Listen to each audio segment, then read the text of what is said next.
Welcome to Scary Stories, the channel that tells you scary stories. Welcome to Scary Stories NYC Sunday Secret Subscriber Uncensored Story, or something like that. I'm your old pal Bigfoot.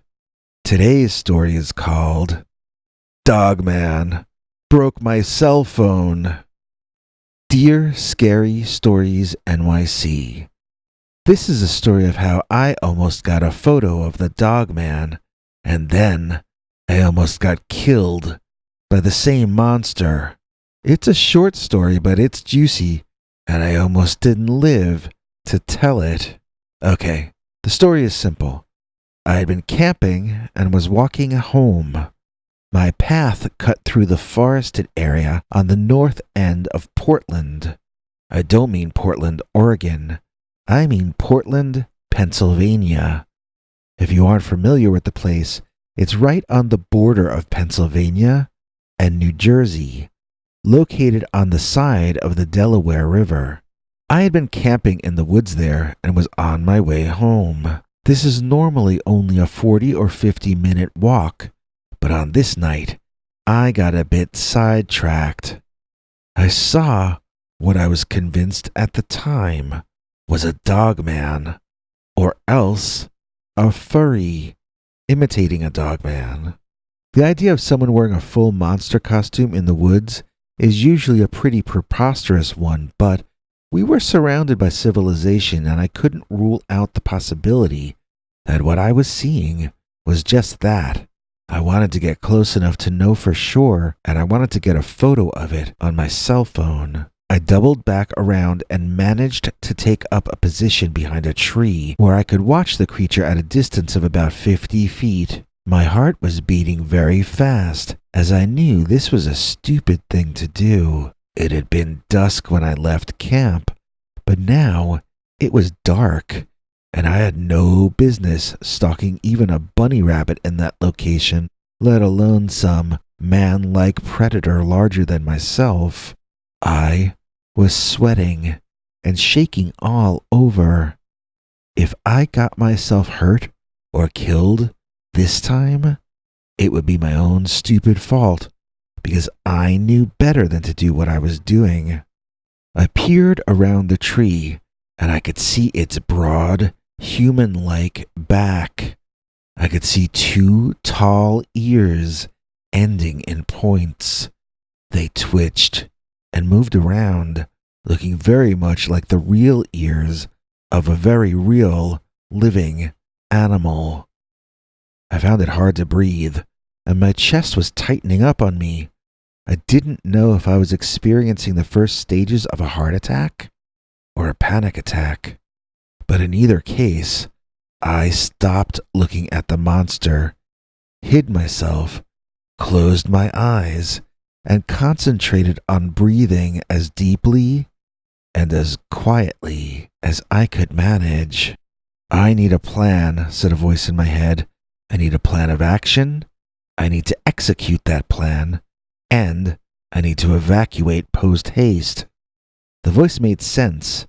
I decided I was going to take one chance at getting a photo of the creature's back. Then, no matter what, whether the photo was good or horrible, I would beat it out of there and live to tell the story. I counted to 3, then came around the tree, cell phone up to my eye, and as I was about to take the picture, I realized my flash was on. I withdrew to my hiding spot and turned the flash off. In the night, at that distance, the flash probably would not have illuminated the Dogman, but it certainly would have alerted him to my presence, and it might have gotten me killed. I breathed a sigh of relief and congratulated myself for having caught that in time before I made such a huge mistake. In a far more confident way, I sprung around the tree a second time and snapped a quick shot off. I heard the sound of an old-school 20th century camera taking a photo. I had forgotten to turn my phone's sound off. The creature turned and saw me, rage in its face. The thing had a long snout like a dog, but appeared to have a dark, leathery kind of face, like a gorilla, if that makes any sense. It sprang in my direction as I stood up to run away. Before I was even fully standing, that Dogman was in my face. He slapped my phone out of my hand and off into the darkness. Then he ran into my body like an American football player. He tackled me, slamming me backward into a tree and knocking the wind out of me in a most brutal fashion. I was unconscious immediately and mercifully. When I woke up the next morning, it hurt to breathe. My entire chest was covered in dark black and blues, and I later learned my back was as well. I managed to get to, I think it was Hillcrest Drive, and someone found me, collapsed on the sidewalk. They were kind enough to bring me to the Portland Medical Center, which is just a few blocks from there, and that's where I woke up the next time. They asked me what happened, and I told them I was tackled by a bear and almost crushed to death. It wasn't completely untrue. That afternoon, they let me out, and I made a beeline for the woods to find the spot where the Dogman knocked my phone out of my hand. I wanted my phone back as anyone would, but even more than that, I wanted to see if the photo of him I had taken was viewable or not. I had never gotten to check it out. He was on me so quickly the previous night.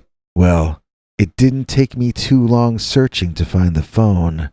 In fact, I found it over and over again, as it was now in several pieces and would clearly never be put back together again. So, my advice for you, if you decide to put your life at risk and try to get a photo of a Dogman, would be this. Don't do it. Just go home and take a picture of your beagle. It's a lot less dangerous, it's a lot cuter, and the medical bills are easier to handle as well. And that is the true story of how Dogman broke my cell phone.